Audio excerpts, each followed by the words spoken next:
Change your heart, change your life, change the planet.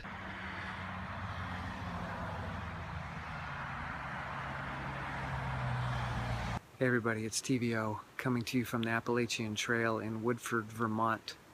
I'm just above Vermont Route 9, right down there, about 300 feet below me. I'm on a section that they call the 1,000 Steps. It's stone stairs for 4/10 of a mile that climbs right up out of Route 9. And I think it gains between 700 and 800 vertical feet in 4/10 of a mile up mostly these stone stairs. So this is one of my favorite places to do stair climb training. And in the past, it was one of my least favorite workouts because it hurts so much. Some of the stairs are 18 inches high, so we're not talking standard stairs, and they're all different shapes and different angles. It's not an actual staircase, it's just stones piled up the side of a mountain. The challenge with this workout is that I know how much it hurts. In fact, the first few sets I just did, they hurt a lot. But I'm not approaching it like a hard workout. I'm not approaching it like I've got to set a new PR every time I come up the stairs. I'm simply engaging myself. I'm winding it up and letting it go, and I don't care what the results are. I don't care what the ultimate time is. I just want to plug myself in going up those stairs. But there's another layer to this: self-compassion. Often when we do things that are really hard, especially physically painful, like exercise, we can become very self-critical. We can beat ourselves up, we can try to dominate ourselves, we can try to force ourselves through the pain to suck it up, and we scream and we get angry and we push the weight up, or we do 10 more reps and it's like, Aah! And you see people's faces and they're screaming and it's like, Aah! Aggression fest. That's not what this is about. I used to do that when I was younger, but no more. To me now, it's all about self-compassion, and I'll tell you why. When we use anger or aggression to get through something that's very physically painful or physically demanding, we're producing lots of adrenaline, because adrenaline is the hormone of fight or flight. And when it comes to exercise, we're not running away from it, we're running towards it, so it's fight.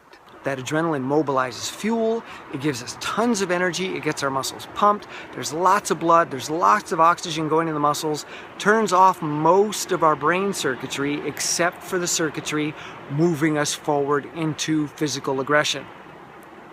Right? And we get the job done.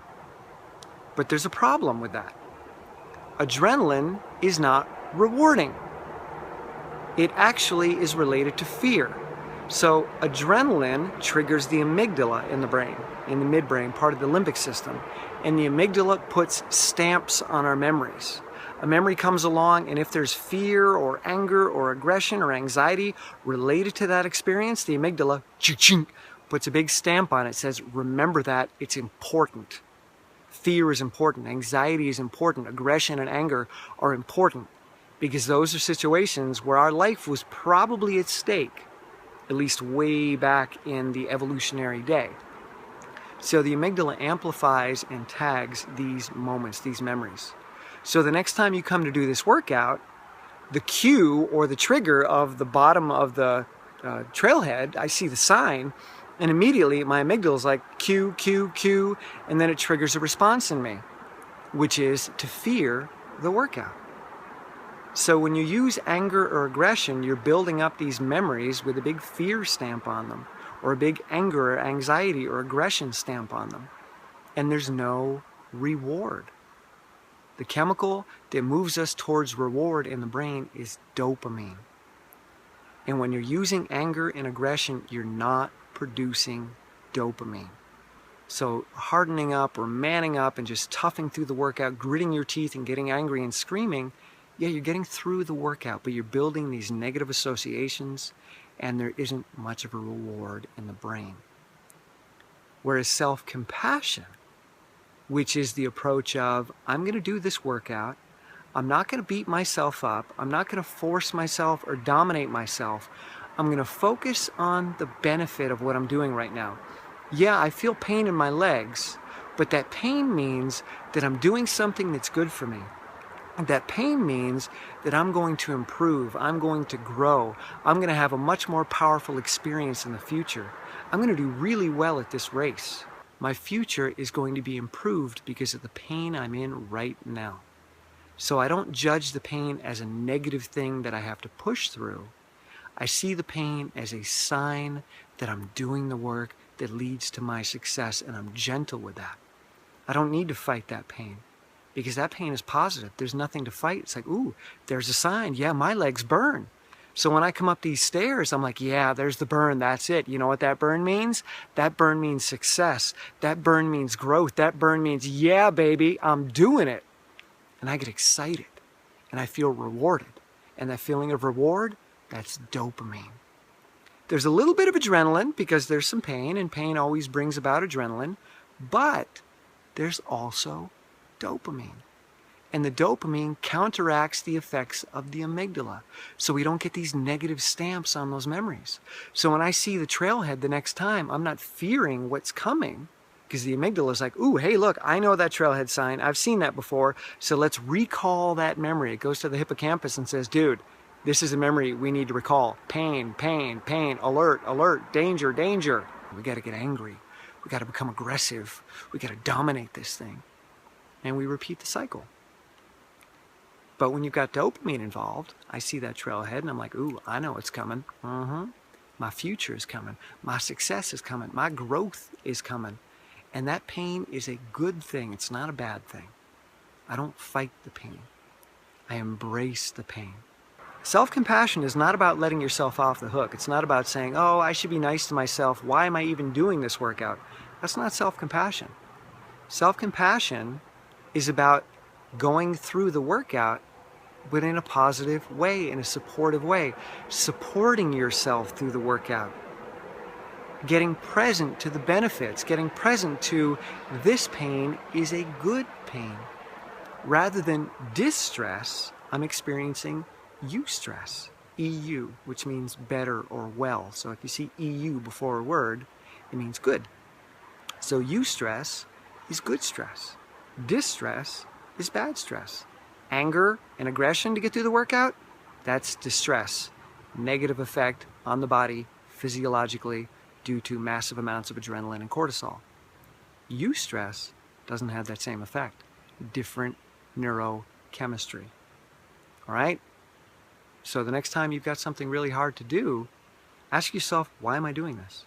Because I want to beat myself up, because I want to dominate myself, because I'm weak and I need discipline, or because I want an amazing future where I'm powerful and able to move through the world swiftly and excitedly no matter what shows up. If that is why you're doing it, then embrace the pain, embrace the workout, create positive associations. I'm growing. This feeling in my legs is the feeling of growth. So when I feel it, I don't wince, I smile. Right? So I'm going to go smile up and down these stairs now. See you in a bit.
That is such a rewarding experience on so many different levels. It's not just that I did the workout and it's in the bank, but I didn't put a negative label on that experience, so I'm not going to have a negative memory when I come back here and do this again. I'm going to have a very positive memory, a positive association. And here I am now sitting halfway up the stairs, just looking out at the woods and the canyon going up the other side of the mountain. It's beautiful. 100% positive experience, not 1 ounce of negativity. So the next time you're confronted by something that you have to do that scares the crap out of you, either find a positive way to frame it and get excited about the experience that you have and the sensations that you have, or don't do it. Because if you do it with those negative sensations and those negative judgments about the experience, you're going to create a negative association, which is going to stop you from doing it in the future. All right? I'm off to go bask in the rest of my evening. I love you guys. Bye. You're weak, you're out of shape, and I started beating myself up, and then I caught it. I heard it. I stepped back and said, "Oh, wait a minute, what's that? What's all that chatter? What's all that defeat going on in there? All right, let's step off the bike for a moment and reflect."